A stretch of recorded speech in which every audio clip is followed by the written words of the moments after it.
ओम साई राम श्रोताओं, आपका दिन मंगलमय हो। साईं कथाएं में आपका स्वागत है। आइए आज हम बाबा की एक लीला की गहराई को समझने का प्रयास करते हैं। आप में से जिन लोगों ने भी साईं सचरित्र पढ़ा होगा, और मुझे लगता है कि अधिकांश लोगों ने पढ़ा सुना होगा ही, तो वो जानते हैं कि साईं सचरित्र की शुरुआत ही होती है बाबा के उस लीला से कि बाबा द्वारका माई में चक्की पर गेहूं पीसने लगते हैं। और बल्कि उनके इसी लीला को देखकर हेमांड पंत को बाबा के चरित्र को रचने की, यानी साईं सचरित्र लिखने की इच्छा जागृत होती है। तो हम आज उस लीला पर, ये तो सभी लोग जानते हैं, उस लीला की चर्चा नहीं कर रहे हैं। हम आज समझने का प्रयास करेंगे बाबा की उस लीला में प्रयोग किए गए दो वस्तुओं की गहराई को, कि साईं ने उस लीला को रचने के लिए इन्हीं दो वस्तुओं का इस्तेमाल क्यों किया। तो उन दो वस्तुओं में पहला है चक्की और दूसरा है गेहूं का आटा। पहले हम गेहूं के आटे के बारे में ही बात करते हैं। साईं ने जब वो गेहूं पीसने के बाद, वो आप सचरित्र को जानते ही हैं कि साईं ने गेहूं पीसने के बाद जो आटा प्राप्त हुआ, हालांकि उस पीसने में शिरडी की महिलाओं ने मदद की, जो भी है वो उस बात की चर्चा नहीं कर रहे हैं। तो जो आटा प्राप्त हुआ उसका इस्तेमाल साईं ने शिरडी गांव के मेड़ पर, यानी गांव के चारों ओर घेरा डलवाकर उस वक्त बेतरह फैल रहे महामारी से शिरडी की रक्षा की थी। प्रत्यक्ष में यही दिखा कि बाबा ने गांव को बचाने के लिए, महामारी से रक्षा के लिए आटा पीसा और उससे गांव को घेरा डलवाकर रक्षा की। पर इतना तो आप भी मानेंगे श्रोताओं कि साईं को उस गांव को बचाने के लिए, शिरडी को बचाने के लिए ये कार्य करने की भी जरूरत नहीं थी, और श्री साईं को सिर्फ शिरडी का ही चिंता हो, ये भी बात सही नहीं लगती, क्योंकि वो ब्रह्मांड नायक हैं। उन्हें पूरे ब्रह्मांड की चिंता थी। बेशक वो शिरडी में रह रहे थे, पर आपने हर जगह पढ़ा सुना और महसूस किया होगा, भक्त हैं तो आप ये जान सकते हैं और खुद मानते हैं, यदि ऐसा होता तो हम कहीं भी बैठ के साईं को क्यों याद करते, फिर तो हमें शिरडी ही जाना होता ना। तो ऐसा नहीं था उस वक्त भी, आज नहीं है तो उस वक्त भी नहीं था। पर बाबा ने ये लीला फिर रची क्यों, इसे समझने के लिए जो मैं समझ पाई हूँ वो मैं आपके समक्ष रखना चाहती हूँ। पहला चीज इस बात को ध्यान देना होगा कि गेहूं के आटे का रंग कैसा होता है। तो आप मानेंगे कि बिल्कुल सफेद। उसी स्थान पर आप और बाकी चीजों का, ज्वार मक्की मड़ुआ, ये सब, इन सब चीजों के अगर आटा को ले तो इतना श्वेत नहीं होता रंग जितना कि गेहूं के आटा का होता है। और बाबा ने उससे घेरा डलवाया। ये प्रतीक है हमारे मन और भक्ति का। अब आप कहेंगे कि ये कैसे? देखिए, मन ही वो चीज है जो हमें भक्ति करने दे या रोके।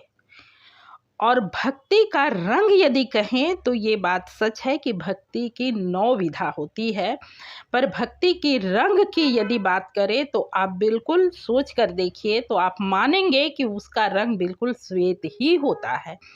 श्वेत इसलिए कि बिल्कुल बेदाग, और उस पर यदि हल्के से दाग का छिटा भी पड़ जाए तो बदरंग हो जाए। भक्ति बिल्कुल वैसी चीज है ना, आपके भक्ति में यदि जरा सा भी संशय का पुट आ जाए तो आपकी भक्ति फलित नहीं हो पाती।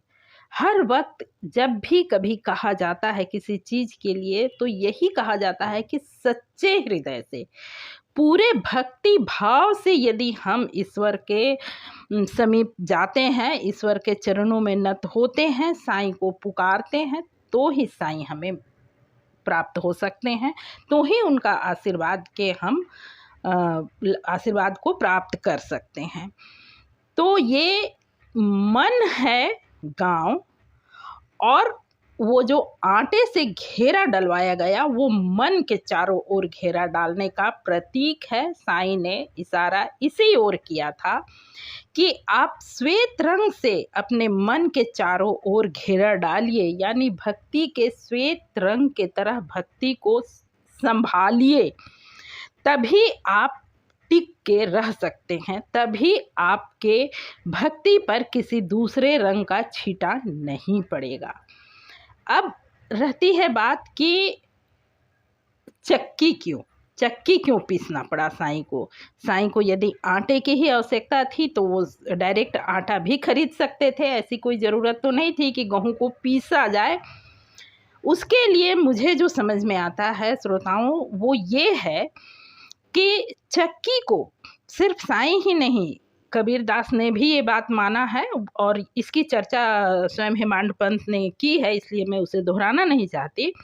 पर हाँ, इतना तो ज़रूर है कि हम यूँ ही साधारण बोलचाल के भाषा में भी चक्की का इस्तेमाल करते हैं, जैसे गृहस्थी की चक्की, कर्तव्य की चक्की, यानी कि ये हम मानते हैं कि जब हमारा जन्म इस धरा पर होता है, हम जीवन में जो कुछ भी करते हैं उसमें अपने आप को पीसे जाने का अनुभव हम करते हैं, और ये हम मानते हैं कि हम इस तरह के यंत्रणा को सहते हैं, यानी गृहस्थी की चक्की में पीसते हैं कर्तव्यों के। ऐसा हम तब समझते हैं, और ऐसा इसलिए क्योंकि चक्की के दो पार्ट हैं, और हमारे जीवन में भी आप जब भी देखेंगे तो हमें हमेशा दो पार्ट से, दो भाग से लड़ना ही होता है।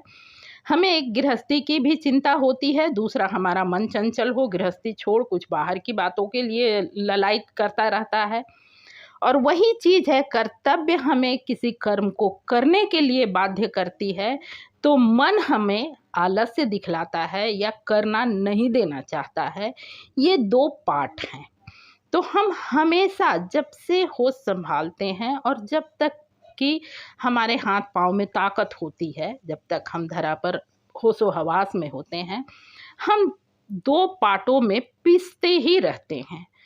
तो साईं ने चक्की इसी की प्रतीक बताने के लिए चक्की का पीसना दिखाया होगा, और आटा का श्वेत रंग, मुझे जहाँ तक समझ आता है कि बाबा का इशारा भक्ति के निश्चल श्वेत स्वच्छ रंग और उसके रख रखाव के बारे में साईं ने समझाने का प्रयास किया।